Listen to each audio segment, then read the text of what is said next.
Next item on the agenda is the electrical review, the ordinance. Notice you don't have a copy of that? Yeah. Justin, would you like to give him a little update on what the issue is? What was it, 2 weeks ago? Time frame roughly. Up by the Catholic church up there, there was a house that apparently got, or does not have the funds to connect their electricity, or it lapsed, one of the two. But they ran 3 to 4 extension cords from the north side of the road across the street to this residence. That's what's going on. And it caused a lot of concern with kids running around town, cars traveling over it, tractors, everything, so forth, going through town right now. So I told Linda about it and whatever, and they went up there and disconnected the cords.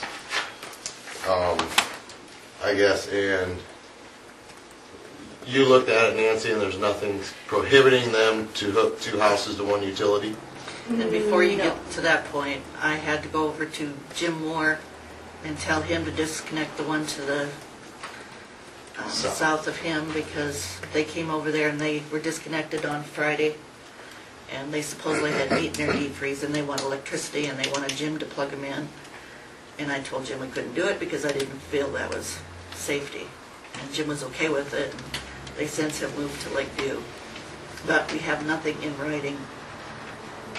I guess... So we need to make an ordinance, you're saying? Right. Yes. Basically, I don't know what we can enforce other than the National Electrical Code. It wouldn't be safe. We can't even have extension cords in the post office. Right.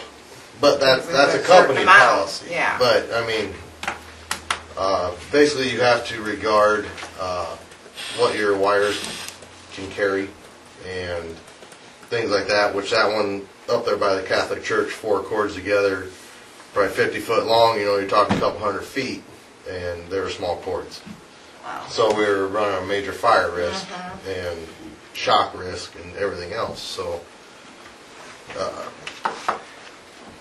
I guess you almost have to take it basis by basis for them to be able to argue it.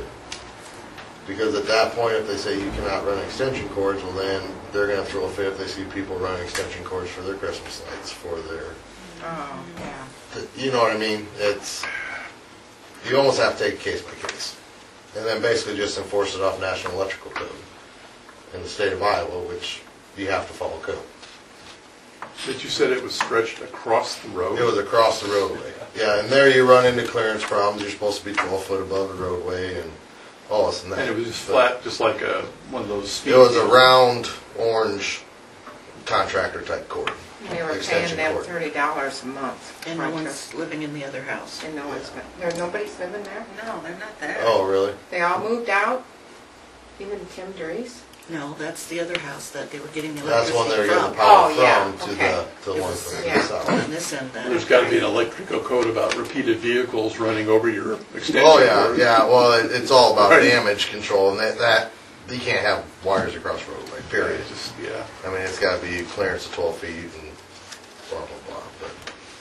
But we have to come up with an ordinance to state that that's fire hazard, that's... You done any investigating online? I haven't found another city who has an ordinance. Would Although I you do get have an some email from county the law city for of the deputy Guttenberg to be able today. to just come in and say, And they say, It says, I'm glad to see that we're not the only city Or with people like electrical. that.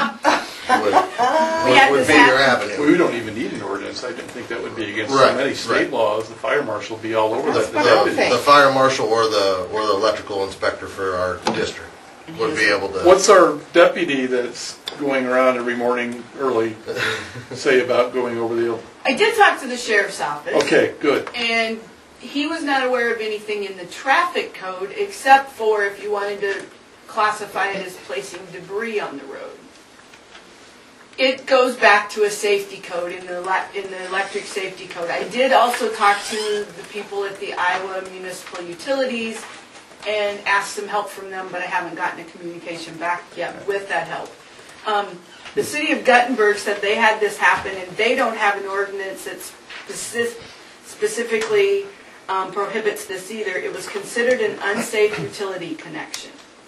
We had one of our utility workers deliver letters to both property owners stating that we would be disconnecting the unsafe connection and that if it persisted, we would disconnect the supplier to avoid potential safety issues. There you go.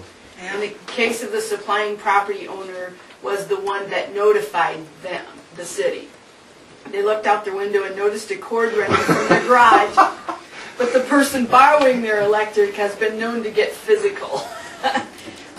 And see, that was the other thing the sheriff's office said. If they hooked up to that house without their knowledge, Yeah, then then you've it's got theft.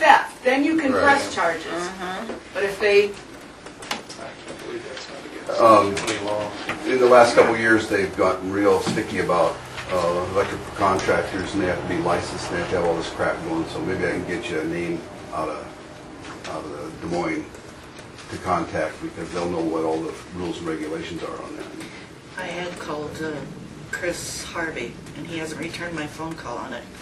He's supposed to have that code. I don't know who Chris Harvey is. He's with the Iowa Fire Marshal and Oh. electrical. Okay. The electrical. Yeah, actually, I think the fire marshal's office is the ones that do the inspections for the electrical. Right, yeah, they're the father branch of Yeah. the electrical inspectors.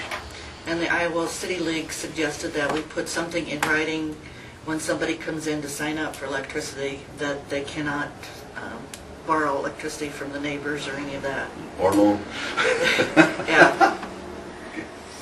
So, I guess the only thing that we gotta also include in there is, other than an emergency situation, say we have another ice storm.